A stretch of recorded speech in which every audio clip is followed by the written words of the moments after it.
वांछित फल देते हैं।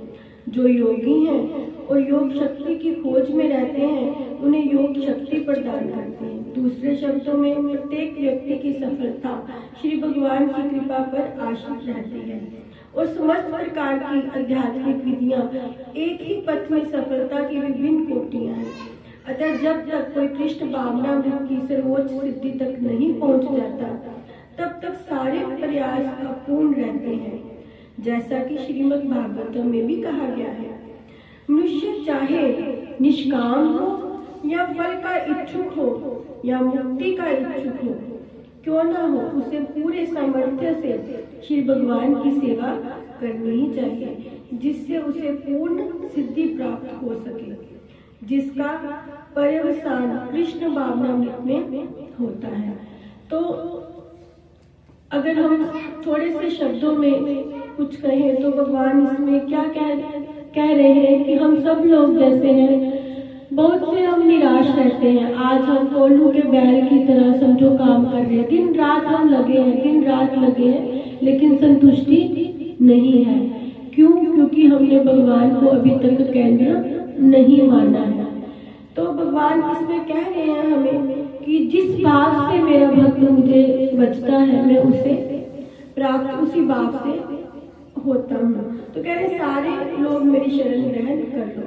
सेम ऐसा ही कुछ हमने पिछले संडे जो था वो पढ़ा था, 9वें अध्याय का कौन सा श्लोक? 34वां श्लोक। तो उसमें भगवान क्या कह रहे थे, कोई बता सकता है क्या श्लोक था वो?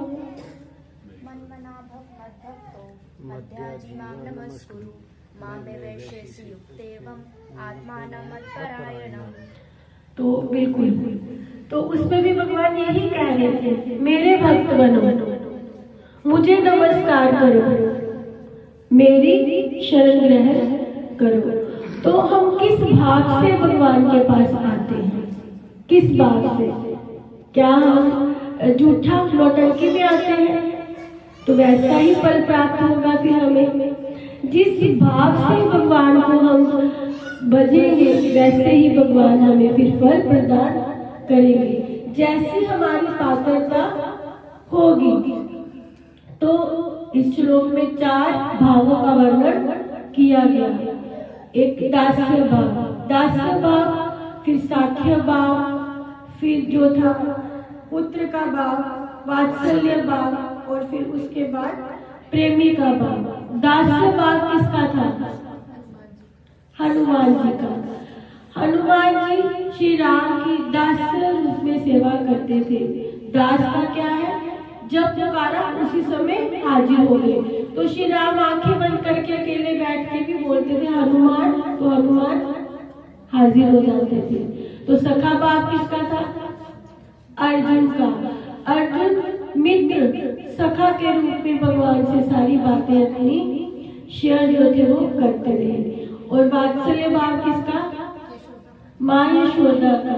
वो पुत्र की तरह इन्हें प्रेम करती और पुत्र की तरह इनसे बातों का आदान प्रदान करती थी। और माधुर्य भाव, प्रेमी का भाव किसका था? सखियों का।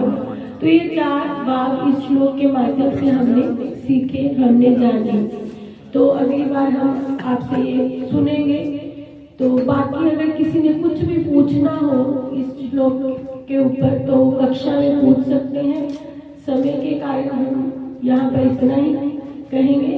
हरे कृष्ण।